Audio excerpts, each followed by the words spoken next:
Ya para cambiar el acople Philips, este acople, Sí. retiramos la tapa y esto para sacarlo es en sentido al reloj, para desaflojar al sentido al reloj y para apretar al revés. Ahorita para sacar así, Se pone. aquí tienen unos huequitos. Si es que no tienen esta herramienta para agarrar acá, es más fácil usar simplemente un destornillador.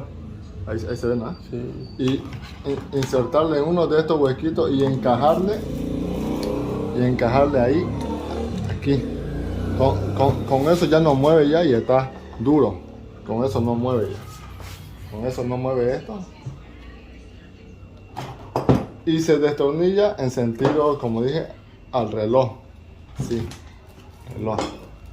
Con un poco de golpe aquí, así como cinceleando. O darse forma así.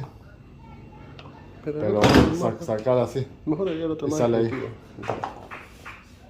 Con eso ya tuvo.